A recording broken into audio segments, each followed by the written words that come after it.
할렐루야.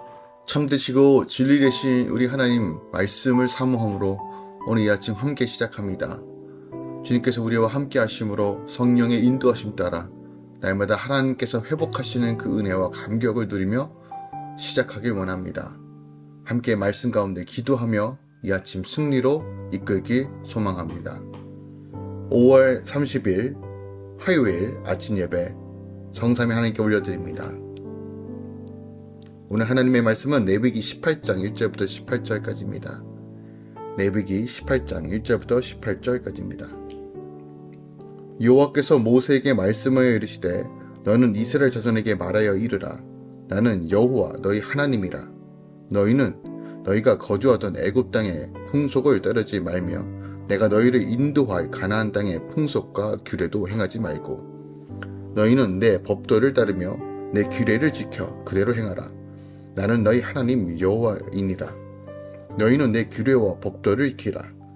사람이 이를 행하면 그로 말미암아 살리라. 나는 여호와이니라. 각 사람은 자기의 살부치를 가까이 하여 그의 하체를 범하지 말라. 나는 여호와이니라. 내 어머니의 하체는 곧 내 아버지 하체이니 너는 범하지 말라. 그는 내 어머니인즉 너는 그의 하체를 범하지 말라. 너는 내 아버지 아내의 하체를 범하지 말라. 이는 내 아버지의 하체니라. 너는 내 자매 곧 내 아버지의 딸이나 내 어머니의 딸이나 집에서나 다른 곳에서 출생하였음을 막론하고 그들의 하체를 범하지 말라. 내 손녀나 내 외손녀의 하체를 범하지 말라. 이는 내 하체니라. 내 아버지 아내가 내 아버지에게 낳은 딸은 내 누이니 너는 그의 하체를 범하지 말지니라. 너는 내 고모의 하체를 범하지 말라. 그는 내 아버지의 살부치니라. 너는 내 이모의 하체를 범하지 말라. 그는 내 어머니의 살부치니라. 너는 내 아버지의 형제의 아내를 가까이 하여 그의 하체를 범하지 말라. 그는 내 숙모니라.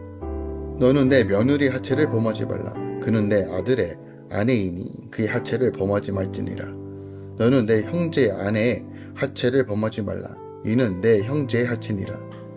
너는 여인과 그 여인의 딸의 하체를 아울러 범하지 말며 또 그 여인의 손녀나 외손녀를 아울러 데려다가 그의 하체를 범하지 말라.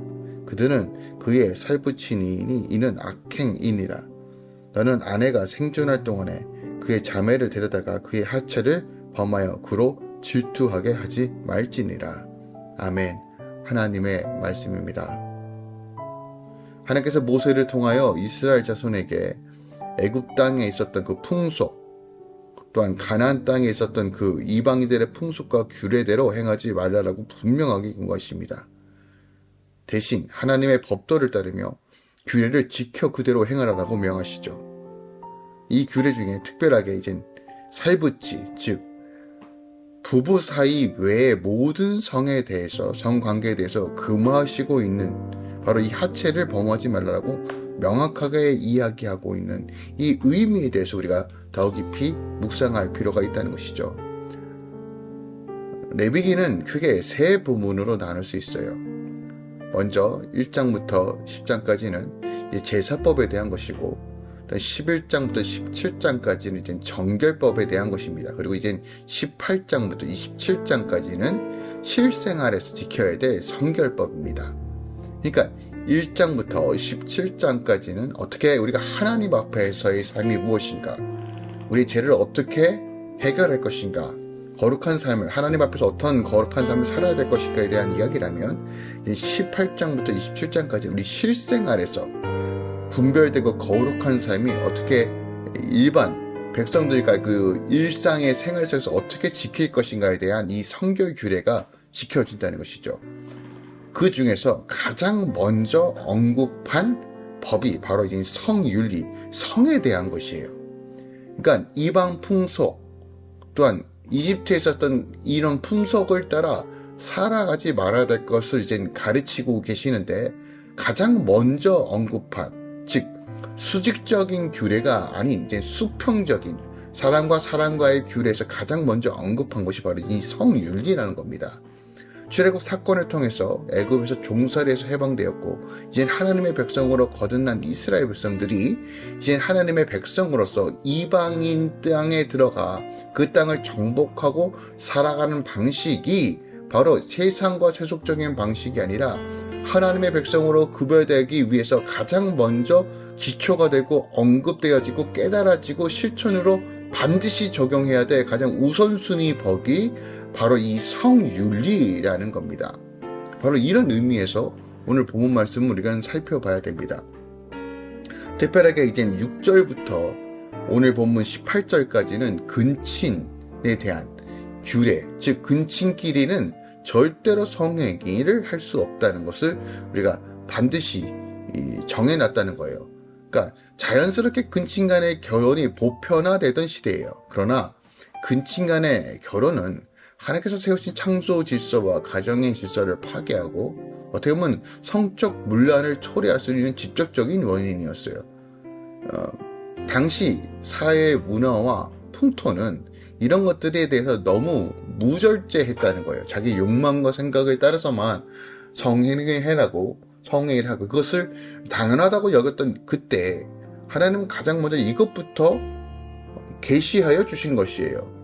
하나님께서 율법을 정하여 이스라엘 백성들로 하여금 당시 이방인들이 행했던 너무나 쉽게 행했던 근친상각의 풍속부터 엄히 금이시킴으로써 이제 거룩한 질서가 무엇인지, 구별된 삶이 무엇인지를 우리에게 가르쳐주고 있는 것입니다. 자, 그렇다면 우리가 하나님께서 말씀하시는 분명한 의도에 대해서 우리가 분명히 알아야 돼요. 하나님께서 우리에게 성을 허락해 주셨습니다. 성이라는 것은 남성과 여성, 그리고 남성과 여성을 통해서 한 가정을 이루고 생육하고 번성할 수 있도록 하나님께서 성을 허락해 주셨어요. 그러나 성은요, 거룩한 것입니다. 그러니까 부부 사이의 성행위, 부부 사이에서 사랑을 나누는 것은 하나님께서 허락해 주신 거룩한 일인 거예요. 신령한 것이고 하나님께서 주시는 기쁨과 만족입니다. 그러나 많은 부분에서 이것이 나 중심적으로 이것을 이해하고 해석하게 되면 우리는 너무나 많은 것들을 허용하고 또한 이것을 내 만족이라는 이름 안에서 모든 것들을 포용하는 쪽으로 흘러간다는 것입니다. 그 대표적인 법들이 무엇입니까? 바로 이제 동성애 법들, 소아성애부터 시작해서 각종 말도 안 되는 어떤 성적인 행위를 합리화시키고 법으로 합당하게 만드는 이런 행위들이 바로 오늘날의 모습 아닙니까? 사람과 사람과의 관계에서 수많은 법들이 존재합니다. 예의도 있어야 되고 범절도 있어야 되고 여러 가지 규율과 규칙들이 필요하지만 기억합시다. 수평적인 관계에서 가장 근간이 되고 바로 서야 되는 것이 바로 이 성윤리라는 것이 하나님께서 그것을 우리에게 가르쳐주고 있는 것입니다. 성은 거룩한 것이에요. 하나님께서 창조하신 것은 너무나 아름답고 존귀한 것입니다. 그런데 이것을 하나님의 목적이 아니라 내 목적으로 사용하는 순간 우리는 모든 성적인 문제뿐만 아니라 인간 간의 모든 관계가 깨어진다는 것을 하나님께서 우리에게 가르쳐주고 있는 것이에요. 오늘날 우리는 수많은 갈등 가운데 삽니다. 나라와 나라와 민족과 민족과 불통의 시대에 살아가고 있어요. 가족과 자녀들의 불통, 공동체 안의 불통, 시기심과 욕심으로 겉은 멀쩡해 보여도 속은 자기중심과 이기적인 형태로 변질되는 가장 본질적인 문제는 무엇이냐면요. 기억합시다. 바로 이 성윤리가 무너졌기 때문입니다. 특별하게 성윤리 중에서 오늘 가장 먼저 언급한 것은 바로 근친에 대한 성행의 금지입니다.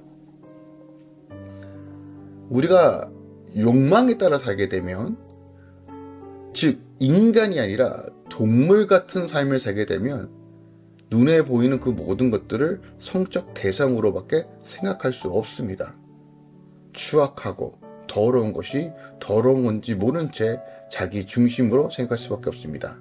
그러나 하나님의 백성으로 산다는 건 창조의 질서로 회복한다는 걸 의미합니다. 하나님께서 기쁘고 신령하게 주신 것들 신령한 것으로 사용하고 신령한 것을 향하여 우리가 목적을 두고 나아가는 것입니다. 그런 의미에서 하나님께서 결혼 제도를 허락해 주신 것은 너무 귀합니다. 결혼을 하는 목적은요, 어떤 서로의 만족과 유익과 그리고 행복이 아니라 기억합시다. 거룩입니다. 거룩.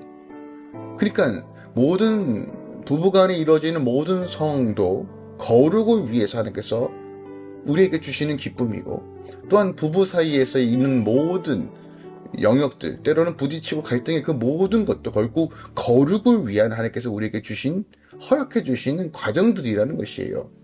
그러므로 우리가 인간관계에서도, 누군가의 관계 안에서도, 이것의 관계 안에서 온전한 관계로 이루어지기 위해서는 어떤 질서가 필요하느냐, 어떤 관점이 필요하느냐, 바로 거룩이라는 관점에서 우리가 이것을 해석하고 행해야 한다는 것이에요.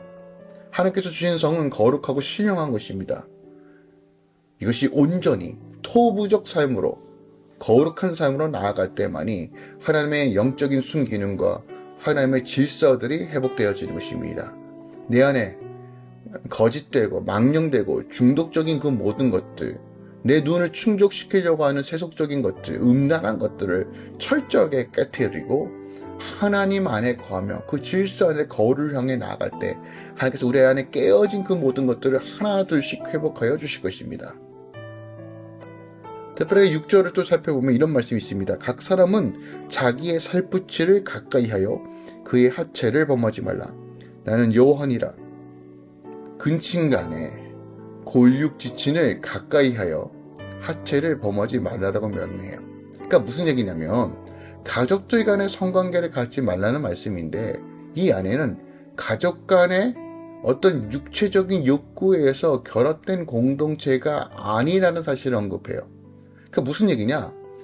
우리의 가정은 어떤 육체적인 욕구를 위해서, 부부 사이는 어떤 육체적인 욕구를 위해서 결합된 것이 아니라 서로 상호 소통하고 그 질서 안에서 하나님의 그 말씀과 그 기준으로 살아가야 될, 바로 하나님께서 허락해 주신 가정이라는 거예요. 즉 무슨 얘기냐?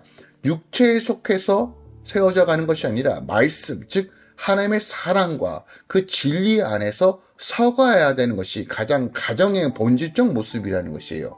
그러니까 우리의 가정이 창조의 목적대로 하나님의 사랑과 진리 안에 서갈 때 우리의 가정이 회복되어지고, 가정이 회복되면 자연스럽게 공동체가 회복되어지고, 공동체가 회복되어지고 하나님의 나라를 세워가면 자연스럽게 도시와 나라가 하나님의 질서와 법 가운데 세워질 수 있는 영적 원리를 우리에게 가르쳐주고 있는 것이에요. 형제 자매 가운데는 우애를 통해서 서로 친밀함과 그 사랑과 신뢰와 충성 가운데 거하며 그 사랑과 신뢰 안에서 온전히 주의 말씀을 질서를 세워가는 것이 바로 가정의 참된 모습이라는 것이에요. 하지만 우리가 육체의 욕구를 따라 욕망을 따라 살아가면 어떻게 됩니까? 굳이 성적인 행위뿐만 아니라 내 욕구와 욕망을 채우기 위해 상대방을 이용하고 가스라이팅하고 정죄하고 판단하고 내 뜻대로 휘둘르려고 하고, 이 모든 것들이 결국 내 욕망에 사로잡힌 나 중심적인 삶의 결과물들이라는 거예요. 하나님은 그런 삶을 원하는 것이 아닙니다. 가정의 온전한 회복은요, 기억합시다. 하나님의 말씀과 질서와 거룩과 사랑과 신뢰 안에서 하나둘씩 세워가는 것입니다. 내 욕망이 근거가 아니라는 것이에요. 그러므로 우리는 욕망을 깨트리고 성령 안에, 성령의 불로 나를 채워서 그 사랑의 불로 내 안에 채워서 다시 한번 하나님의 말씀과 그 은혜 안에서 서로 가족 구성원을 대하고 사랑으로 아껴주고 믿음과 신뢰를 통해서 하나님 나라를 세워갈 때 그 가정 가운데 하나님의 생수들이 흘러가는 것입니다. 기억합시다. 하나님께서 성윤리를 가장 먼저 언급하신 이유를 기억합시다. 그러면 지금 우리가 사수하고 지켜야 되는 것도 바로 여기서부터라는 것이에요. 학교에서 다 배우니까 이거 그냥 우리 아이들만 괜찮고 멀쩡하면 아무 상관없다라고 생각하지 마십시오. 이 땅을 향해 우리가 어떻게 기도해야 되는지, 하나님은 지금 무엇을 세워가기 원하시는지를 분별하셔야 됩니다. 지혜가 필요합니다. 그 지혜를 증거하기 위해서는 먼저 우리가 하나님의 거룩한 질서 안에, 우리의 가정의 질서 안에 서가야 합니다. 그러면 여러분들 우리 함께 중보하며 먼저 우리 안에 하나님의 사랑과 능력으로 채우고 온전함과 하나님의 능력으로 걸어갈 수 있는 은혜를 달라고, 또한 우리 안에 거룩한 질서들이 세워져서 부부관계 속에서 자녀와 부모의 모든 관계 속에서 하나님의 그 은혜로만 온전히 세워갈 수 있도록 주께서 역사해 달라고 함께 중보하며 기도하는 이 아침 되길 원합니다. 예수 그리스도로 축복하고 축원드립니다. 기도하겠습니다. 사랑하는 주님 감사드립니다. 오늘 레위기 18장 말씀 봅니다. 하나님의 백성으로서 이젠 사람과 사람 또 가정 안에서 어떻게 사회를 만들고 공동체를 만들 것인지, 가정을 만들 것인지를 가르쳐 주심에 감사드립니다. 우리가 금할 것은 금하고 풀어놓을 것은 풀어놓으며 말씀과 성령과 신뢰와 사랑 안에서 가정들이 세워져 가길 원합니다. 내 육체의 욕망을 따라 살아가는 방식이 아니라 하나님을 살아가는 방식, 내가 죽고 예수로 살아가는 방식으로 우리의 가정들을 세워갈 수 있는 은혜를 주시옵소서. 이제는 우리 주 예수 그리스도의 은혜와 우리 하나님 아버지의 놀랍고 지극하신 사랑과 성령 하나님의 내 교통 충만 역사하심이 이제부터 영원까지 함께 계시길 축원하노라. 아멘.